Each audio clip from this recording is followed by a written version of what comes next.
जय श्री राम सभी को। मैं विशाल जोशी हाजिर हूँ एक वापस नए मुद्दे को लेकर। बीते दिनों हम सुर्खियों में पढ़ रहे हैं कि अरावली पर्वतमाला को सुप्रीम कोर्ट ने एक गणितीय पद्धति में एक पैमाने में तय कर दिया है कि यही अरावली पर्वतमाला रहेगी, इसके अलावा नहीं। जिसमें उनका मानना है कि 100 मीटर से अधिक ऊंचाई वाली ही पहाड़ियाँ अरावली पर्वतमाला श्रेणी का हिस्सा कहलाएगी, और अन्य जो भी 100 मीटर से कम ऊंचाई वाली है वो सब अवैध सब खनन के योग्य, अर्थात उनका खनन अवैध खनन नहीं कहलाएगा। सबसे पहले मैं जानना चाहूँगा कि सुप्रीम कोर्ट इस मामले में कौन होता है जो इस प्रकार की टिप्पणी दे। अगर देश की सबसे बड़ी न्यायपालिका, न्यायिक संस्था इस प्रकार की टिप्पणी देगी जहां वो, मुझे नहीं लगता कि सुप्रीम कोर्ट अरावली पर्वत का महत्व जान पाई है। राजस्थान, और न केवल राजस्थान और भारत के भी भूगोल के मद्देनजर रखते हुए, राजनीतिक महत्व को मद्देनजर रखते हुए और ऐतिहासिक महत्व को मद्देनजर रखते हुए, मुझे नहीं लगता सुप्रीम कोर्ट इसका महत्व जान पाई है। अगर जान पाती तो वो इतनी बेतुकी बात नहीं करती।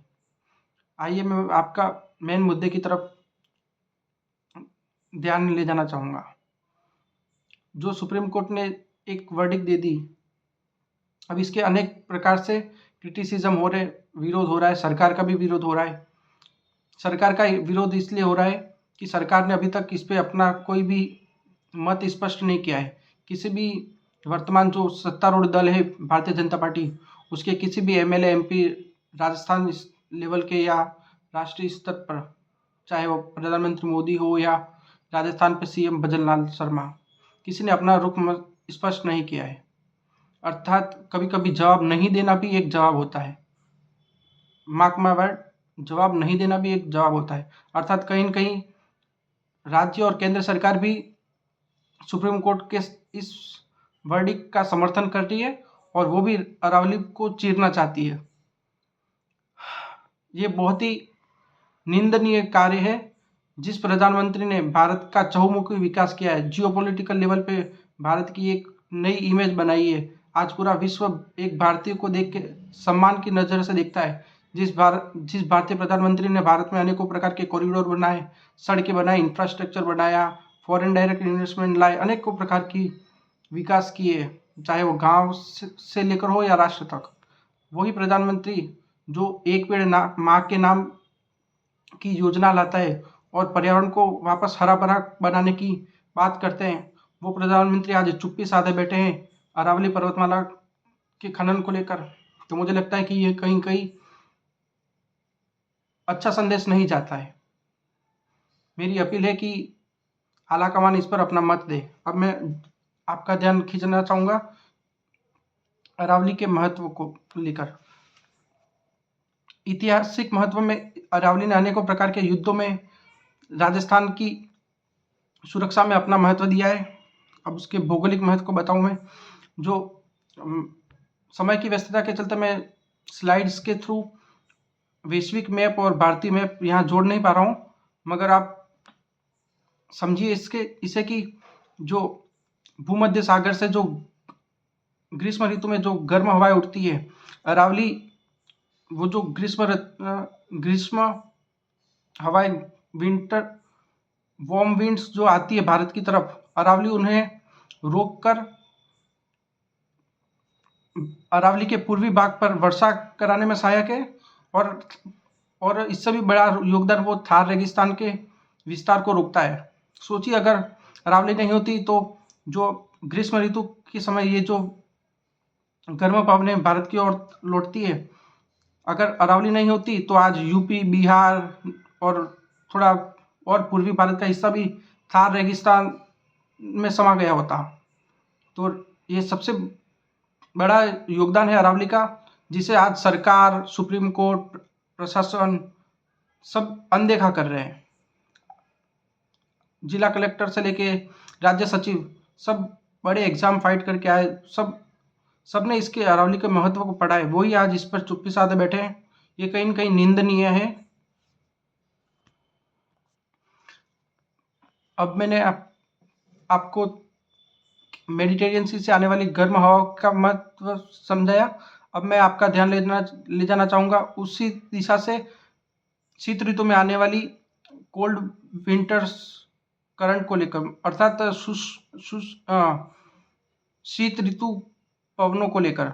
जो जब पवनें अरावली से टकराती है, अर्थात अरावली के टकराने से उन पवनों की मारक क्षमता कम हो जाती है, जिससे कि पूर्वी अरावली क्षेत्र जिसमें राजस्थान के उदयपुर, बांसवाड़ा, डूंगरपुर, श्री गंगानगर अनेक जिले आते हैं और अनेक राज्य जैसे मध्य प्रदेश, पश्चिमी उत्तर प्रदेश, बिहार, हरियाणा, इन सब क्षेत्रों को ठंडा होने से बचाती है। अगर अरावली नहीं होती तो आज जिस प्रकार साइबेरिया, रूस, यूरोप में जिस प्रकार की ठंड पड़ती है, ठंड के रेगिस्तान है, कोल्ड डेजर्ट, उसी प्रकार की स्थिति अगर अरावली नहीं होते तो कोई बड़ी बात नहीं है कि ऐसी स्थिति हमें देखने को मिलती है। अर्थात हमारा आर्थिक तौर पर विकास नहीं हो पाता, इकोनॉमी उतनी बूस्टअप नहीं हो पाती, क्योंकि ठंडे क्षेत्रों में किसी भी प्रकार का इंफ्रास्ट्रक्चर खड़ा नहीं किया जा सकता, नहीं किसी प्रकार के विकास कार्य किए जा सकते हैं। तो अरावली ने हमें उनसे भी बचाया है। अरावली में अनेकों प्रकार के जंगल है, पेड़ पौधे हैं। अब आज पेड़ पौधों का महत्व हमसे कोई छिपा नहीं रह चुका है। अगर ये पेड़ पौधे नहीं रहेंगे तो बरसात ही नहीं होगी। जो हमारे भोजन के लिए फसल है उसके लिए सबसे जरूरी कारक है वर्षा। अगर यही नहीं होगा तो हमारी फूड चेन भी बहुत ही मास लेवल पर प्रभावित होगी। अर्थात अरावली का यहाँ पे भी बहुत ज़्यादा महत्व है। किसी एक क्षेत्र विशेष में नहीं है कि सर्वगुण तरीके से, सर्वांगीण तरीके से अरावली का महत्व है। अभी हाल ही में अगर अरावली अभी काट रहे हैं, ऐसा मॉडल प्रस्तावित होने में ही है मेरा मानना है। आप देखिए कि अभी कुछ दिन पहले, 2 से 3 दिन पहले दिल्ली मुंबई एक्सप्रेसवे पे फॉग के कारण, कोहरे के कारण 17 लोगों की मौत हो गई और 30-40 कारें आपस में टकरा गई। और इसका मुख्य कारण उस क्षेत्र में वनस्पतिकरण नहीं होना है। वहाँ दिल्ली मुंबई एक्सप्रेसवे बनाने के चलते अनेकों प्रकार के पेड़ काटे गए, जिसकी वजह से कार्बन सिक्वेस्ट्रेशन नहीं हो पाया, कार्बन पृथक्करण। अर्थात जो भी हवा में फॉग के छोटे छोटे पार्टिकल होते हैं, PM 2.5, PM 10, इन सबको पेड़ पौधे खींच लेते, मतलब उन पर धूल मिट्टी के माध्यम से वो वातावरण में इस प्रकार की धूल मिट्टी को अवशोषित कर लेते हैं, मगर ऐसा नहीं हो पाया। इसकी वजह से अनेकों लोगों ने अपनी जानें गंवाई।